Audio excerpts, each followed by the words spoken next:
but they selected a few key projects for Rwanda where they were looking at those 5 aspects.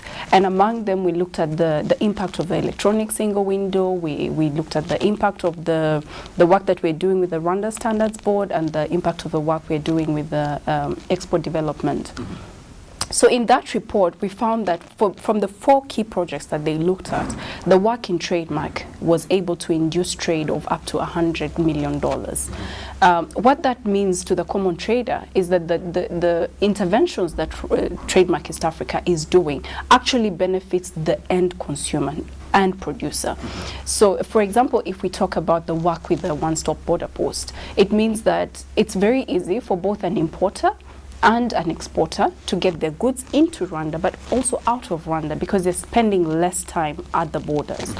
If you looked at the recent World Bank Ease of Doing Business report, you noticed that the ease of moving across borders reduced. The rating of Rwanda actually improved from 131 to 87.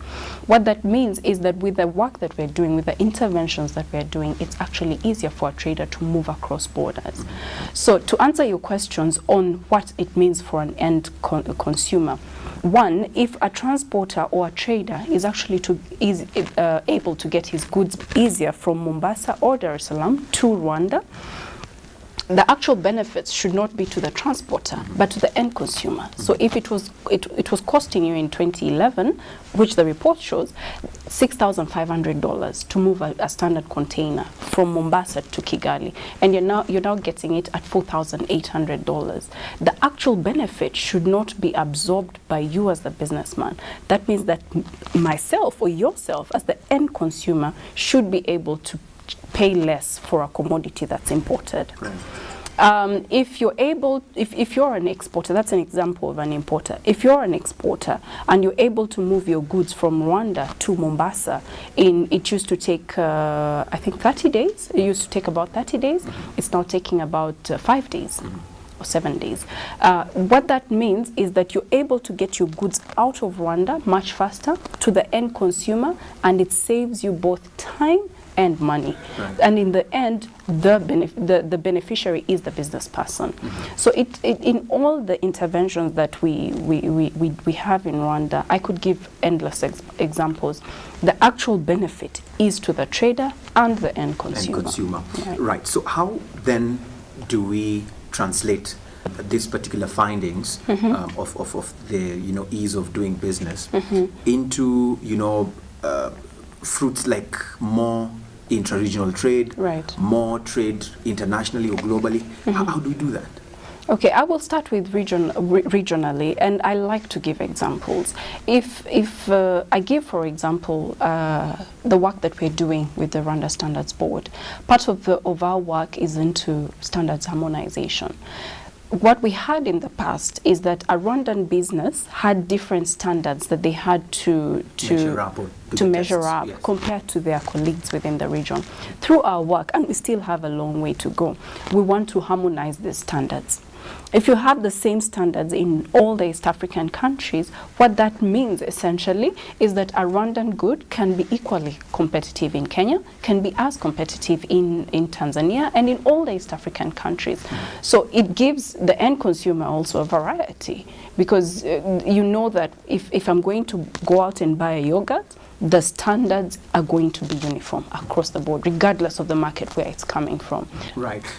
If I take you back to the first question, you said that this is actually going to transform, in fact, even tying it to the second question, which you just answered right now, that it ties into increasing of trade. But when you hear your name, TradeMark East Africa, right, and facilitating regional integration, and boosting trade, some people might wonder and say, how far can you go as right, TradeMark East Africa right, to help ease of trade within the region when they look at situations like what we saw in Burundi, cutting down exports and imports, banning them literally between Rwanda and Burundi. Right. How far can you go to help facilitate traders who end up suffering as a result of these particular impasses, political impasses? That's a good point, and I think just before this, the one of our members actually gave a good point to say that trademark work is facilitation.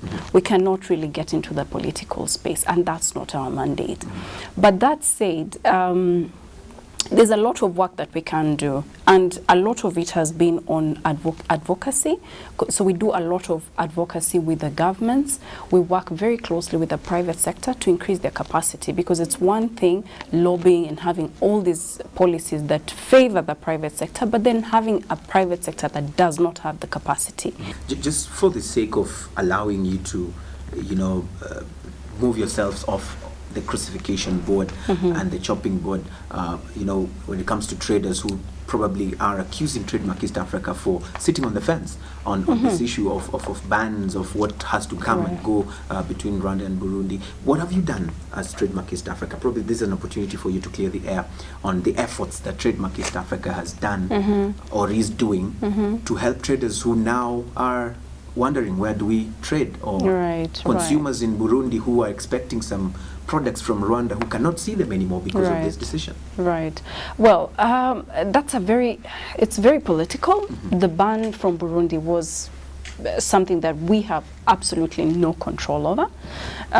So it's very difficult to say what particularly the TradeMark Rwanda role will be in this. But TradeMark actually operates in both Rwanda and Burundi, and one of the products that we've seen one of the projects that have been successful is our export development program, where both Rwandan and Burundian businesses are linked to markets outside. So one of the markets actually for the Rwandan traders was the Burundi market. So a lot of our beneficiaries were impacted by that decision to close off the market. But again, that's beyond our control. But what we can do is really lobby. And I believe we actually play a very key role in terms of advocacy. We're very close to the ministries in all the governments which we work. So we continue to do a lot of lobbying and, advocating for all this, for changes in these policies. And I think that's really the best thing that we can do to advocate for these changes. But also in the work that we do with the private sector, although we may not do the lobbying directly, the companies that we partner with to give them access to other markets are able to actually do part of the lobbying for us. Because if you're able to tell a business, the Rwandan market is open to you, you should advocate for the Burundian government to be open to a Rwandan business, that's just part of the work that we can do. But I would just like to really, really emphasize that our work is not political at all, although we work very closely with the government.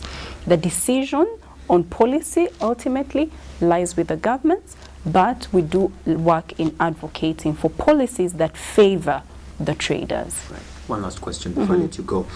Currency fluctuation, a big challenge for many traders here, and it's an issue that is really affecting a lot of Rwandans who are doing businesses that have to do with exchanging of the international currencies. Where do you see TradeMark East Africa coming in such kind of things to ease doing business? Okay, I will just start by attempting to really explain the reason why there is this currency fluctuations. With Rwanda, for example, our exports as a percentage of imports is only 24%. So if you have that, you'll always have a backlog of businesses that are running after the dollar, because it's only 24% that is coming in to cover those imports. Now, our priority as TradeMark, where does our job come in? The underlying impact of the work that we do ultimately lies on increased exports, both within the region but also internationally. So we work with companies directly, a lot of companies directly, to help them come up with export strategies. We help them to link them to other markets within the region, and that's one of the areas we feel that we can contribute directly to increasing the export base, because currency fluctuations are all because of the trade imbalance that we have in Rwanda.